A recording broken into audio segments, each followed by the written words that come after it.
Jean-Louis Doucy a été pendant 10 ans le directeur général des services de la communauté de communes de Thiérache d'Aumale dans le département de l'Aisne. Il est également apiculteur depuis plus de 30 ans. Elisabeth Gauthier est responsable administrative. Tous deux sont riverains des parcs éoliens et administrateurs de la Fédération nationale Vent de colère. C'est vrai qu'au début de cette affaire-là, donc il y a une vingtaine d'années, lorsque les promoteurs éoliens sont débarqués sur nos territoires ruraux, profondément ruraux, pour nous c'était le Graal, hein. Ils nous apportaient la civilisation, ces gens. Dans nos conseils municipaux, il y avait une unanimité pour favoriser l'installation de ces machines. Et c'est vrai que dans un de nos petits villages, il y a un emmerdeur, un seul, je me souviens, qui est débarqué en disant attention les gars, danger. Et c'est vrai que ce monsieur qui n'était pas idiot du tout, avait le don de m'exaspérer. Il avait le don de m'exaspérer parce qu'il avait raison avant les autres surtout. Et il partait d'un principe extrêmement simple, consistant à dire que quand la mariée est trop belle, en règle générale, on finit cocu. Et il s'est avéré qu'il avait raison avant les autres. Toutes les promesses faites, que ce soit en matière de tourisme, en matière de recettes pour les communes, en matière de fermeture de centrales nucléaires, là, tout ça c'était de la poudre de perlimpinpin. Et aujourd'hui c'est devenu un ami. On a souvent l'occasion ensemble d'évoquer cette époque-là. Et j'ai tendance effectivement à me référer à ses opinions parce que s'il avait la voix du bon sens. Voilà.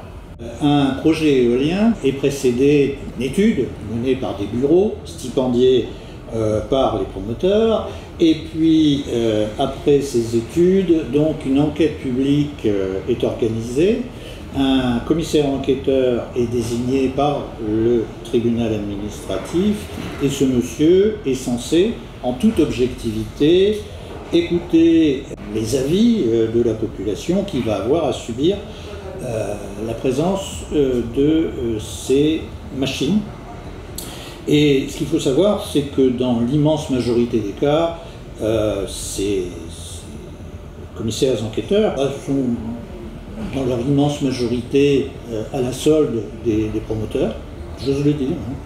Hein. J'ai constaté à de nombreuses reprises que l'ensemble des remarques faites par la population sont transmises intégralement aux promoteurs, c'est le promoteur qui est en charge de répondre à ces récriminations.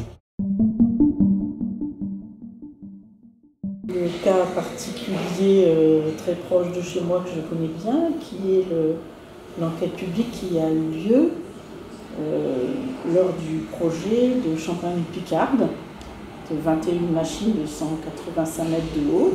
La population des 3 villages impactés était très motivée contre. Il y a même eu une pétition qui a regroupé 600 signatures sur une population qui doit faire 1500 personnes au grand maximum. Et toutes les associations alentours, toutes les associations anti-éoliennes étaient convaincues qu'avec un tel mouvement, une telle levée de boucliers et autant de signatures, le projet allait capoter. Mais le préfet n'en a eu que faire. Il a signé l'autorisation et le projet s'est réalisé. À quoi a servi l'enquête publique? Je pose la question. C'est une nuisance parce que j'ai toute une partie de mon jardin où je suis inconfortable, je ne peux pas rester. J'ai la chance, je vais passer de l'autre côté, qui est plus bas aussi, qui est moins exposé à ces émissions, à ces ondes, à ce bruit. Je ne sais pas trop comment définir. Mais il y a des gens qui habitent à 400-500 mètres de ces immenses machines et eux, ils ont ça en permanence. Donc, ils ne profitent pas du jardin, ils sont dedans. C'est très dérangeant, c'est une vraie nuisance. Après, quel nom mettre là-dessus? Je ne sais pas, et de toute façon, je ne peux pas l'expliquer parce que personne ne fait d'études sur ce phénomène.